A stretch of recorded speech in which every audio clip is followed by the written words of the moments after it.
patron m'a viré 11 jours avant de pouvoir toucher ma prime de retraite, après 27 ans dans l'entreprise.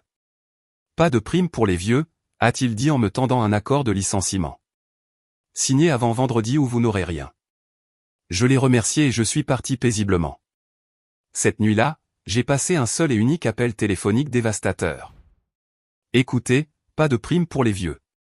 Carson Vickery fit glisser l'enveloppe Kraft sur la table de conférence en verre comme s'il distribuait des cartes. La pluie martelait les fenêtres derrière lui, rendant sa voix encore plus glaciale que d'habitude. Je m'appelle Leonard Abrams, j'ai 60 ans et j'ai travaillé chez Iron Ridge Components pendant 27 ans. Dans 11 jours, j'aurais eu droit à ma prime de départ à la retraite de 94 000 $. Au lieu de ça, j'étais assis dans cette pièce stérile, à écouter un type de la tech de 45 ans me dire que mon temps était écoulé. Nous sommes en pleine restructuration. Continua Carson en ajustant ses lunettes de créateur. Signez l'accord de licenciement avant vendredi ou vous n'aurez rien. Je jetai un œil au dossier, des papiers de licenciement standard, une modeste indemnité de départ et une clause de non-concurrence qui m'empêcherait de travailler dans le secteur pendant 2 ans. Le genre d'accord que les entreprises proposent quand elles veulent se débarrasser de vous sans risquer de poursuites judiciaires. Compris, dis-je. Merci pour cette opportunité. Carson cligna des yeux. Il s'attendait probablement à ce que je discute, que je supplie ou que je menace d'intenter une action en justice. Au lieu de cela, je me suis levé, je lui ai serré la main et je suis sorti. Le sol de l'entrepôt me parut différent cet après-midi-là. 27 ans à parcourir ces allées, à vérifier les stocks, à former les nouvelles recrues et à résoudre des problèmes dont la direction n'avait même jamais eu connaissance. J'étais là quand le vieux M. Hendrix dirigeait l'endroit depuis un bureau en métal dans un coin. J'avais survécu à l'incendie de l'entrepôt en 2018, à la récession qui nous a presque anéantis en 2009 et à 3 refontes du système informatique qui promettaient toutes de tout révolutionner. Maintenant, Carson Vickery, engagé il y a 6 mois en provenance d'une société de logiciels de Cincinnati, faisait le ménage, se débarrassant du « poids mort », comme je l'avais entendu dire à Felicia Tran des ressources humaines. Je vidai lentement mon bureau. 27 ans, ça ne rentre pas dans un seul carton, mais j'ai fait avec. La tasse à café que ma fille m'avait offerte pour la fête des pères, la petite photo de ma défunte épouse, Hélène, prise au pique-nique de l'entreprise en 2015, une pile de récompenses de sécurité et de certificats de productivité qui avaient autrefois une signification. Tommy Rodriguez, l'un des caristes que j'avais formé, s'arrêta alors que je fermais la boîte. « Monsieur Abrams, c'est pas juste, dit-il à voix basse. Tout le monde sait que vous devriez avoir cette prime. Parfois, les choses ne se passent pas comme on l'avait prévu, Tommy. » Il avait l'air de vouloir en dire plus, mais je lui ai juste tapoté l'épaule et me suis dirigé vers la sortie. L'agent de sécurité, Pete Williams, travaillait ici presque aussi longtemps que moi. Il a évité mon regard alors que je lui tendais mon badge et mes clés. Nous savions tous les deux que ce n'était pas une question de performance ou de restructuration. Il s'agissait de faire économiser 94 000 $ à l'entreprise et de faire de la place pour les gens de Carson. Je suis rentré chez moi sous la pluie, en pensant aux appels que je devais passer. J'avais commencé chez Iron Ridge Components à 33 ans, tout juste sorti de l'armée et à la recherche d'un travail stable. Hélène était enceinte de notre fille, Jessica, et nous avions besoin d'une assurance maladie. Ce qui avait commencé comme un simple poste d'intérimaire dans un entrepôt s'était transformé en près de 3 décennies de ma vie. L'entreprise fabriquait des fixations métalliques et des fournitures de quincaillerie pour des clients du bâtiment et de l'industrie dans tout le Midwest. Rien de glamour, mais un travail stable qui payait assez bien pour acheter une maison, élever une famille et préparer sa retraite. Dans les premières années, je travaillais de nuit et le week-end, apprenant chaque aspect de l'exploitation. Quand M. Hendrix décida de passer d'une distribution locale à régionale, j'ai aidé à concevoir le nouvel aménagement de l'entrepôt et j'ai rédigé la plupart des manuels de formation à la main. Quand le premier système informatique est arrivé, c'est moi qui ai appris aux travailleurs plus âgés à l'utiliser. Hélène disait en plaisantant que je me souciais plus de cet endroit que de notre propre garage. Elle n'avait pas tort. J'étais fier de mon travail, de résoudre les problèmes, d'être le gars sur qui la direction pouvait compter quand les choses tournaient mal. Carson Vickery était arrivé il y a 6 mois avec de grands projets et des opinions encore plus tranchées. L'ancien PDG, James Mitchell, avait pris sa retraite après 30 ans et le conseil d'administration avait fait venir Carson pour moderniser les opérations et améliorer l'efficacité. Carson venait d'une entreprise de technologie où tout était axé sur les données et où les employés étaient des ressources à optimiser. Notre première rencontre ne s'était pas bien passée. Carson l'avait appelé une « session d'alignement stratégique », mais cela ressemblait plus à un interrogatoire. Il avait demandé pourquoi nous utilisions encore des registres papier pour certains suivis d'inventaire, pourquoi nos réunions de sécurité étaient hebdomadaires au lieu de mensuelles, et pourquoi nous n'avions pas automatisé davantage les opérations de l'entrepôt. J'avais expliqué que les registres papier ne plantaient jamais, que les réunions de sécurité hebdomadaires permettaient de détecter les problèmes avant qu'ils ne deviennent des accidents, et que l'automatisation fonctionnait très bien jusqu'à ce qu'elle tombe en panne et qu'il faille des gens qui comprenaient réellement l'équipement pour la réparer. Carson avait souri et hoché la tête, mais je pouvais voir qu'il m'avait déjà catalogué comme un autre, vieux de la vieille, qui résistait au changement. Au cours des mois suivants, je l'ai vu systématiquement pousser vers la sortie toute personne de plus de 50 ans. D'abord, ce furent des plans de retraite anticipés pour les employés historiques, puis des plans d'amélioration des performances pour des travailleurs qui faisaient leur travail parfaitement bien depuis des années.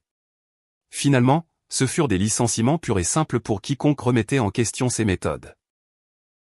Félicia Tran, la directrice des ressources humaines, avait essayé de me prévenir il y a quelques semaines. Nous avions travaillé ensemble pendant 15 ans et elle savait que j'approchais de l'âge de la retraite. Léonard, vous devriez peut-être envisager de prendre une retraite anticipée, m'avait-elle dit lors d'une rencontre fortuite sur le parking. Carson a posé beaucoup de questions sur votre package de rémunération. J'aurais dû l'écouter, j'aurais dû voir les signes avant-coureurs lorsque 3 autres employés seniors ont été soudainement licenciés pour des problèmes de performance quelques semaines seulement avant que leur prime de retraite ne soit acquise. Mais je m'étais dit qu'ils n'oseraient pas me toucher. Pas après 27 ans. Pas après tout ce que j'avais fait pour cette entreprise. J'avais tort. Ce soir-là, assis dans ma cuisine, je fixais les papiers de licenciement étalés sur la vieille table en bois d'Hélène. La pluie avait cessé, mais le silence semblait plus lourd que l'orage. 94 000 $. C'est ce que valaient 27 ans de loyauté pour Iron Ridge Component. 11 jours de plus, et cette somme aurait été mienne, par contrat. Au lieu de cela, Carson Vickery avait trouvé un moyen de faire économiser de l'argent à l'entreprise en me licenciant juste avant l'échéance. L'offre de licenciement était insultante, 6 semaines de salaire et la promesse de prolonger mon assurance maladie de 3 mois. Après près de 3 décennies à avoir contribué à faire de cet endroit un distributeur majeur du Midwest à partir d'un petit fournisseur régional, il m'offrait ce qu'il donnerait à n'importe quel employé licencié au hasard. J'ai sorti le manuel de l'employé que j'avais aidé à rédiger en 2009. J'ai tourné les pages jusqu'à la section sur les prestations de retraite et j'ai lu le texte que j'avais personnellement négocié avec l'ancienne direction. La prime de retraite était contractuelle pour tout employé ayant 25 ans ou plus de service et atteignant l'âge de 60 ans. Il devait y avoir une période de grâce, une protection contre ce genre de situation. Mais Carson était nouveau. Il ne connaissait peut-être pas les clauses de protection enfouies dans des politiques qui dataient d'avant son arrivée. Ou peut-être qu'il les connaissait et pensait que je ne me battrais pas. J'ai pensé à appeler Jessica à Chicago. Elle était maintenant avocate d'affaires, brillante et occupée avec sa propre famille. Elle m'avait proposé de revoir mes papiers de retraite il y a des mois, mais j'avais refusé, lui disant de ne pas s'inquiéter pour son vieux père, que tout était réglé. La fierté. C'est ce qui m'avait empêché de passer cet appel plus tôt. Au lieu de cela, j'ai sorti mon téléphone et j'ai parcouru mes contacts jusqu'à ce que je trouve le numéro dont j'avais besoin. Mitchell Goldstein. Le fils de ma sœur, un avocat spécialisé en droit du travail à Columbus.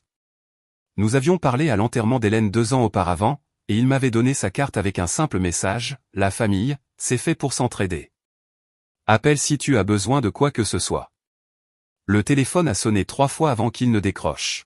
« Oncle Léonard ? Tout va bien ? » Je lui ai parlé de Carson, du timing, de l'offre de licenciement.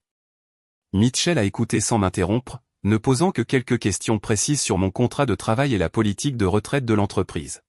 « Oncle Léonard, dit-il finalement, je pense que vous devriez attendre avant de signer ces papiers. Pouvez-vous tout scanner et me l'envoyer par email ce soir? Tu penses qu'il y a quelque chose à faire? Je pense que Carson Vickery a fait une erreur. Et si j'ai raison, ça va lui coûter bien plus que 94 000 $. Après avoir raccroché, je me suis fait une tasse de café et me suis rassis à table. Pour la première fois depuis que j'avais quitté cette salle de conférence, je ressentis autre chose que de la résignation. Je sentis que ce combat n'était peut-être pas encore terminé. Mitchell m'a rappelé à 7 heures du matin, le mardi. J'étais déjà debout, buvant du café et regardant le ciel gris d'octobre. Oncle Léonard, nous devons parler en personne. Pouvez-vous venir à Columbus aujourd'hui? Son bureau se trouvait dans un élégant immeuble du centre-ville qui sentait la moquette chère et la peinture fraîche. Mitchell ressemblait plus à sa mère que dans mon souvenir. Des yeux vifs derrière des lunettes cerclées de métal et le genre d'énergie concentrée qui vous faisait comprendre pourquoi il avait réussi. Carson Vickery a merdé, dit-il sans préambule, étalant mes documents de travail sur sa table de conférence. Regardez ça. Il a pointé une section du manuel de l'employé que j'avais oubliée, la politique 4.7b, clause de protection des prestations de retraite. Elle stipulait que tout employé à moins de 30 jours de l'éligibilité à une prime de retraite ne pouvait être licencié sans cause réelle et sérieuse, et qu'un licenciement pour motif de restructuration pendant cette période constituait une rupture du contrat de travail. J'ai aidé à écrire ça, dis-je lentement. À l'époque où James Mitchell était PDG. Nous avions eu des problèmes avec des employés licenciés juste avant que leur pension ne soit acquise. Et Carson, soit il n'est pas au courant, soit il parie que vous n'allez pas vous battre. Mitchell se pencha en avant. Voici ce que nous allons faire. Vous n'allez pas signer cet accord de licenciement. Au lieu de cela, vous allez demander une réunion formelle avec les ressources humaines pour discuter des termes de votre licenciement. C'est Felicia Tran qui dirige les RH. C'est quelqu'un de bien, mais elle n'ira pas contre Carson. Elle le fera si elle se rend compte que l'entreprise est sur le point de faire face à un procès. Léonard, il ne s'agit plus seulement de votre prime. Si Carson a systématiquement licencié des employés avant que leur prestation de retraite ne soit acquise, cela pourrait être une pratique discriminatoire. C'est une affaire fédérale. J'ai passé les 2 heures suivantes dans le bureau de Mitchell, examinant chaque détail de mon licenciement et les circonstances qui y avaient conduit. Il prenait des notes sur un bloc-notes jaune, posant des questions sur d'autres employés qui avaient été licenciés récemment, sur les raisons invoquées par Carson pour la restructuration, sur toute documentation que je pourrais avoir. Avez-vous encore accès à votre email professionnel, demanda-t-il. Jusqu'à jeudi, puis il me coupe l'accès. Imprimez tout. Chaque email que Carson a envoyé sur la restructuration, chaque mémo sur les changements de politique, chaque communication sur votre licenciement. Nous allons avoir besoin d'une trace écrite. Je suis retourné à Dayton avec le sentiment d'avoir à nouveau un but. Mais quand je suis arrivé chez Iron Ridge Component le mercredi matin pour récupérer mes derniers dossiers et imprimer des emails, Carson m'attendait. Léonard, dit-il, apparaissant dans le couloir comme s'il m'avait guetté. Je pensais que vous étiez déjà parti. Je termine juste quelques papiers, dis-je. Justement, je dois vous parler. Il fit un geste vers son bureau. À propos de votre package de licenciement. Son bureau n'était que vert et chrome, rien à voir avec l'espace confortable aux boiseries où travaillait James Mitchell. Carson s'assit derrière son bureau surdimensionné et sortit un accord de licenciement révisé. J'ai réfléchi à notre conversation de lundi, dit-il. Vous avez été un employé précieux, et je veux m'assurer que vous êtes bien traité. Je suis autorisé à augmenter votre indemnité à 12 semaines de salaire. Le nouveau montant était encore loin de ma prime de retraite, mais c'était plus du double de l'offre initiale. Il y a une condition, poursuivit Carson. Vous devez signer aujourd'hui. Et évidemment, la clause de non-concurrence reste en vigueur. Il essayait de m'acheter. La question était de savoir s'il connaissait la violation de la politique ou s'il essayait simplement de régler un détail gênant avant que cela ne devienne un problème. J'apprécie l'offre, Carson, mais j'ai besoin de quelques jours de plus pour y réfléchir. Son sourire se crispa. Léonard, j'essaie d'être généreux, mais cette offre expire à la fermeture des bureaux aujourd'hui. Après cela, nous reviendrons aux conditions initiales. Je comprends. J'ai quitté son bureau et je suis allé directement à l'entrepôt. J'avais environ 6 heures avant la date limite de Carson, et je devais imprimer tous les emails que je pouvais trouver. À 16 heures, j'avais 47 pages de documentation cachées dans mon camion. À 17 heures, je suis retourné dans le bureau de Carson et je lui ai dit que j'avais besoin de plus de temps pour considérer son offre. À 17h01, j'étais officiellement revenu aux conditions de licenciement initial. Mais à ce moment-là, je savais déjà que nous le tenions. Jeudi matin, Mitchell appela avec des nouvelles qui changèrent tout. Léonard, j'ai fouillé dans l'historique récent des emplois chez Iron Ridge Components. Au cours des 8 derniers mois, Carson a licencié 7 employés qui étaient à moins de 60 jours d'importantes primes de retraite ou d'échéance de pension. Je m'assis lourdement sur ma chaise de cuisine. 7. George Murphy du contrôle qualité, 63 ans, licencié 3 semaines avant sa prime de pension pour 30 ans de service. Patricia Walsh de la comptabilité, 58 ans, licenciée 2 mois avant son éligibilité à la retraite anticipée. J'en ai 5 autres comme eux. Le café dans ma tasse avait refroidi, mais je ne sentais plus rien. Ce n'était pas seulement des chiffres. C'étaient des gens avec qui j'avais travaillé pendant des décennies. George m'avait formé aux procédures de contrôle qualité quand j'avais débuté. Patricia m'avait aidé à gérer la paperasse quand Hélène était malade et que j'avais dû ajuster mon assurance maladie. Mitchell, comment est-ce légal? Comment Carson s'en sort-il avec ça? Parce que chaque licenciement a été documenté comme étant basé sur la performance ou lié à la restructuration, et la plupart de ces gens ont simplement pris leur indemnité et sont partis. Ils pensaient que se battre contre l'entreprise coûterait plus cher que ce qu'ils récupéreraient. Mais ils avaient tort. Totalement tort. Léonard, ce n'est plus seulement un licenciement abusif. C'est de la discrimination fondée sur l'âge, et c'est systématique. Carson a spécifiquement ciblé les employés plus âgés pour éviter de payer des prestations de retraite. C'est un crime fédéral. Mitchell m'expliqua qu'il avait passé la journée précédente à contacter les employés licenciés. 3 d'entre eux avaient encore la documentation de leur licenciement. 2 étaient prêts à se joindre à une éventuelle action en justice. Et l'un d'eux, George Murphy, avait enregistré une conversation où Carson mentionnait explicitement le fait d'économiser de l'argent en se débarrassant du « poids mort avant qu'il ne devienne trop cher ». George l'a enregistré? Sur son téléphone? Carson ne le savait pas, mais George se doutait que quelque chose n'allait pas et voulait une preuve pour sa propre protection. Léonard, cet enregistrement est la preuve irréfutable. Je pensais à George, un homme discret qui avait travaillé au contrôle qualité pendant 32 ans. Il avait toujours été prudent, méthodique, le genre de travailleur qui détectait les problèmes avant qu'ils ne deviennent des catastrophes. Bien sûr qu'il aurait documenté les erreurs de Carson. Qu'est-ce qui se passe maintenant? Maintenant, nous déposons une plainte officielle auprès de la Commission pour l'égalité des chances en matière d'emploi, EOC. Nous demandons une enquête sur la discrimination fondée sur l'âge chez Iron Ridge Components. Et nous intentons une action collective en justice pour obtenir des dommages et intérêts pour tous les employés concernés. Combien de temps cela prendra-t-il? Des mois, peut-être un an. Mais Léonard, nous ne nous battons plus seulement pour votre prime. Nous nous battons pour tous ceux à qui Carson a fait du tort. Et nous allons nous assurer qu'il ne pourra plus faire ça à personne d'autre. Cet après-midi-là, je me suis rendu chez George Murphy à Kettering. Il vivait dans une modeste maison de plain-pied avec un jardin soigneusement entretenu et un drapeau américain près de la porte d'entrée. Quand il a répondu, il avait l'air plus vieux que ses 63 ans. « Léonard, j'ai entendu ce qui t'est arrivé. » dit-il en m'invitant à prendre un café. La même chose qu'ils m'ont faite. Nous avons parlé pendant 2 heures. George travaillait chez Iron Ridge depuis 1991, se forgeant la réputation de l'inspecteur qualité le plus minutieux de l'histoire de l'entreprise. Quand Carson est arrivé, il a immédiatement remis en question les méthodes de George, affirmant qu'elles étaient inefficaces et dépassées. Il m'a appelé dans son bureau le mois dernier, a dit George. Il a dit que l'entreprise prenait une nouvelle direction et avait besoin de gens capables de s'adapter aux pratiques modernes. Quand j'ai demandé ce que cela signifiait, il a dit, honnêtement, George, nous avons besoin de moins de têtes grises et de plus de nouvelles idées. Il a dit ça.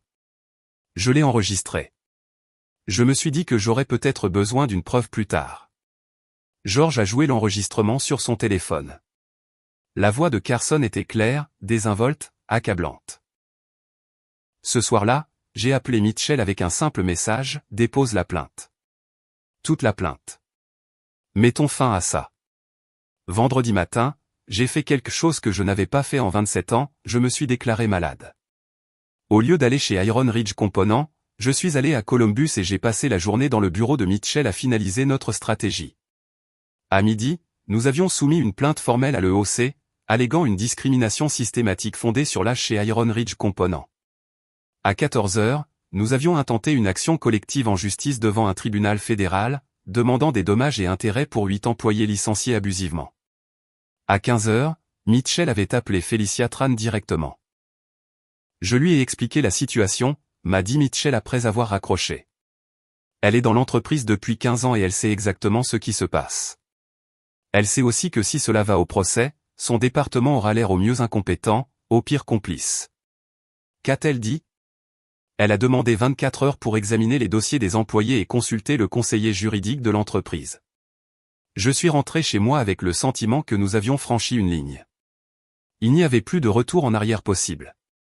Soit nous gagnons ce combat, soit Carson s'assurerait que je ne travaillerai plus jamais dans ce secteur. Samedi, j'ai reçu un appel de Tommy Rodriguez. Monsieur Abrams, il se passe quelque chose de bizarre ici. Carson a convoqué une réunion d'urgence hier après-midi, il a fait venir des avocats de Cincinnati, et aujourd'hui il passe en revue les dossiers du personnel toute la matinée. Tommy, tu dois être prudent. Ne fais rien qui pourrait te causer des ennuis. Je sais, mais je pensais que vous devriez savoir. Felicia est en réunion avec l'avocat depuis hier et le bruit court que Carson est vraiment contrarié par quelque chose. Dimanche soir, Mitchell a appelé avec une mise à jour. Felicia a demandé une réunion pour lundi matin. Elle veut discuter d'une résolution potentielle avant que cela n'aille plus loin. Quel genre de résolution? Le genre où ils admettent avoir fait des erreurs et essaient de les réparer avant qu'un juge fédéral ne les oblige à payer des dommages et intérêts punitifs. Lundi matin, j'ai mis mon plus beau costume et je suis allé à Columbus. Mitchell avait organisé la réunion dans son bureau plutôt que chez Iron Ridge Component. Terrain neutre. Felicia est arrivée à 10 heures avec deux avocats que je ne reconnaissais pas. Elle avait l'air fatiguée, comme si elle n'avait pas bien dormi. Léonard, dit-elle en me serrant la main, je veux que vous sachiez que ce qui vous est arrivé, ainsi qu'aux autres, n'était pas la politique de l'entreprise. Carson a agi sans consultation appropriée avec les ressources humaines ou le conseil juridique. L'une des avocates, une femme d'une quarantaine d'années aux cheveux grisonnants, a pris la parole. Monsieur Abrams, mon client est prêt à offrir un accord global qui inclurait l'intégralité des prestations de retraite pour tous les employés concernés, plus une compensation supplémentaire pour le préjudice causé par ces licenciements abusifs. Mitchell se pencha en avant. Et le statut professionnel de Monsieur Vickery? L'avocate a échangé un regard avec Felicia. Monsieur Vickery ne fait plus partie d'Iron Ridge Component. Son licenciement a pris effet à la fermeture des bureaux vendredi. J'ai senti quelque chose se relâcher dans ma poitrine. Carson était parti. Le conseil d'administration m'a demandé de vous présenter personnellement mes excuses, ainsi qu'aux autres employés qui ont été licenciés abusivement, a poursuivi Felicia. C'était une grave défaillance de notre part en matière de surveillance, et nous nous engageons à réparer cela. Nous avons passé les 3 heures suivantes à négocier les détails. À la fin de la réunion, j'avais ma prime de retraite de 94 000 $, plus les intérêts. J'avais 2 ans de cotisation de retraite différée que l'entreprise avait discrètement retenue. Et j'avais des excuses formelles qui iraient dans mon dossier personnel. Plus important encore, George Murphy et les 6 autres employés licenciés recevraient une compensation similaire. En quittant le bâtiment, Mitchell posa sa main sur mon épaule. Oncle Léonard, Carson Vickery vient d'apprendre que certains vieux de la vieille savent exactement comment se battre. Mardi matin, j'ai reçu un appel de James Mitchell, l'ancien PDG d'Iron Ridge Component. Léonard, j'ai entendu ce qui s'est passé avec Carson. Je suis désolé. Ce n'est pas le genre d'entreprise que nous avons bâti. C'est en train d'être réglé, Monsieur Mitchell. Je sais, Felicia m'a mis au courant. Le conseil d'administration m'a demandé de revenir en tant que PDG par intérim pendant qu'il cherche le remplaçant de Carson. Je voulais vous appeler pour vous demander si vous envisageriez de rester. Nous avons besoin de quelqu'un avec votre expérience pour nous aider à remettre les choses sur les rails. Je regardais par la fenêtre de ma cuisine l'érable qu'Hélène avait planté lorsque nous avions acheté la maison. Ses feuilles devenaient dorées et rouges, prêtes pour l'hiver. J'apprécie l'offre, mais je pense qu'il est temps pour moi de prendre ma retraite, pour de bon. Je comprends. Mais Léonard, je veux que vous sachiez quelque chose. Le conseil d'administration met en place de nouvelles politiques pour s'assurer que cela ne se reproduise plus jamais. Aucun employé à moins de 60 jours de l'éligibilité à la retraite ne peut être licencié sans l'approbation du conseil. Et nous exigeons que toute la haute direction suive une formation sur la discrimination fondée sur l'âge et le droit du travail. C'est une bonne nouvelle. Il y a autre chose. Le Conseil a voté pour nommer la nouvelle politique de protection des employés d'après vous. La politique de protection de l'emploi équitable Leonard Abrams. Elle fera partie de l'intégration de chaque nouvel employé. Mercredi après-midi, je me suis rendu une dernière fois chez Iron Ridge Components. Non pas pour vider mon bureau ou rendre du matériel, mais pour récupérer mes derniers papiers de retraite et mon chèque de prime. Félicia m'a accueilli dans le hall. Elle m'a tendu une enveloppe et une petite plaque en bois. De la part de nous tous qui restons, dit-elle.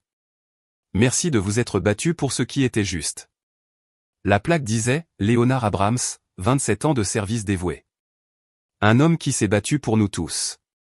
J'ai traversé l'entrepôt une dernière fois. Tommy Rodriguez et plusieurs autres travailleurs ont arrêté ce qu'ils faisaient pour me serrer la main. Ils savaient ce qui s'était passé et ils savaient que Carson était parti. Vous l'avez fait, monsieur Abrams, a dit Tommy. Vous avez eu ce salaud. Nous l'avons tous fait, Tommy.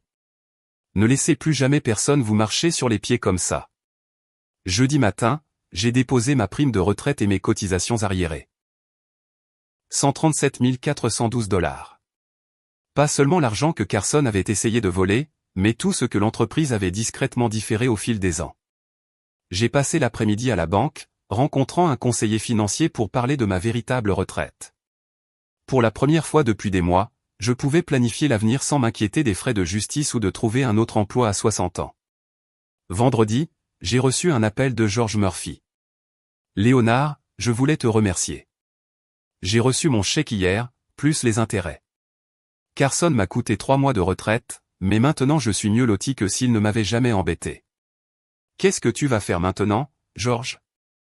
Mon petit-fils me demande de lui apprendre la menuiserie. Je pense que je vais lui construire une cabane dans les arbres. Ce week-end-là, Jessica est venue de Chicago avec sa famille. Nous avons dîné à la table de la cuisine où j'avais lu pour la première fois les papiers de licenciement de Carson. Mon petit-fils jouait avec des petites voitures sur le sol pendant que nous parlions. Papa, je suis fier que tu te sois battu, a dit Jessica. Maman aurait été fière aussi. J'ai pensé à Hélène, au projet que nous avions fait pour la retraite. Elle voulait voyager, voir les parcs nationaux, passer du temps avec nos petits-enfants sans se soucier des horaires de travail. Je pense que je vais acheter un camping-car, ai-je dit à Jessica. Vraiment? Ta mère a toujours voulu voir le Grand Canyon. Dimanche soir, je me suis assis sur ma terrasse avec une bière, regardant le coucher de soleil à travers les feuilles dorées de l'érable. Au loin, je pouvais entendre des enfants jouer, des chiens aboyer. La vie qui continuait comme elle le devait. Carson Vickery avait tenté de voler 27 ans du travail de ma vie avec une seule réunion et une enveloppe Kraft. Au lieu de cela, il m'avait donné quelque chose de mieux, la certitude que parfois, quand on se bat pour ce qui est juste, on gagne. Parfois, le combat le plus difficile est celui que l'on pensait ne jamais avoir à mener. Mais c'est aussi celui qui vous rappelle qui vous êtes vraiment. Merci d'avoir regardé jusqu'au bout. Si cette histoire vous a touché, n'oubliez pas de liker, de vous abonner et de partager. Et surtout, dites-nous ce que vous en pensez en commentaire, on adore vous lire.